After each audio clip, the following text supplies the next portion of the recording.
సద్గమయా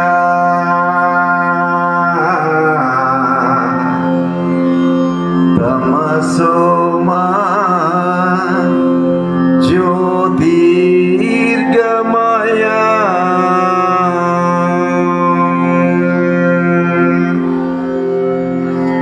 మృత్యోర్మా అమృతంగమయా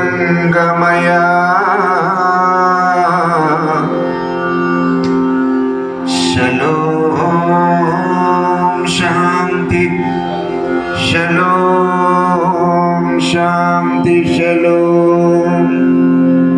తండ్రి, ఈ చేతులకు నీ కష్టార్జితాన్ని ప్రపంచానికి పంచిపెట్టే చేతులుగా చేయమని అడుగుతూ, అపవాది శక్తులపై మాకు జయమించిన యేసయ్యా మీకు స్తోత్రములు. అపవాది తలను సిలువలో చితకదొక్కిన యేసయ్యా మీకు స్తోత్రములు. సాతానును మా కాళ్ళ కింద శీఘ్రముగా చితకదొక్కిస్తానన్న యేసయ్యా మీకు స్తోత్రములు. జీవితమంతయు మరణ భయము చేత దాస్యమునకు లోబడిన వారిని విడిపించిన యేసయ్యా మీకు స్తోత్రములు స్తోత్రములు స్తోత్రములు. మీ సిలువ మరణం చేత అపవాదిని వాడి అనుచరులను నిరాయుధులుగా చేసిన దేవా మీకు స్తోత్రములు. మాలో ఉండి మమ్మల్ని పాపమును గూర్చి నీతిని గూర్చి తీర్పును గూర్చి ఒప్పింపజేయుచున్న పరిశుద్ధాత్మ దేవా మీకు స్తోత్రములు. మమ్మల్ని సర్వసత్యములోనికి నడిపించుచున్న యేసయ్యా మీకు స్తోత్రములు. సంభవింపబో సంగతులను మాకు తెలియజేయుచున్న పరిశుద్ధాత్మ దేవా మీకు స్తోత్రములు స్తోత్రములు స్తోత్రములు. ఉచ్చరింప శక్యము కాని మూలుగలతో మా కోసం విజ్ఞాపన చేయుచున్న పరిశుద్ధాత్మ దేవా మీకు స్తోత్రములు.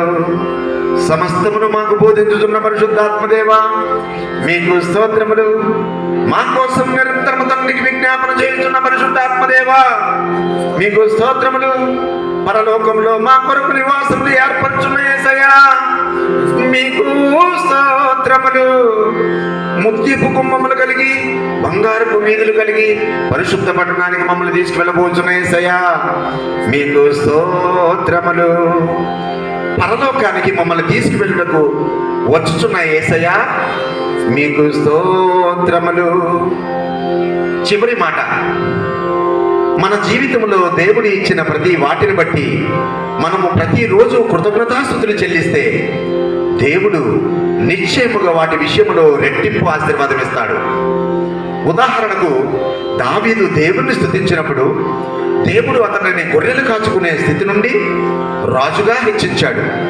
అతడు రాజుగా ఉన్నప్పుడు కూడా దేవుణ్ణి స్తుతించాడు కాబట్టి దేవుడు అతనిని రాజు నుండి చక్రవర్తి స్థాయికి లేవనెత్తాడు.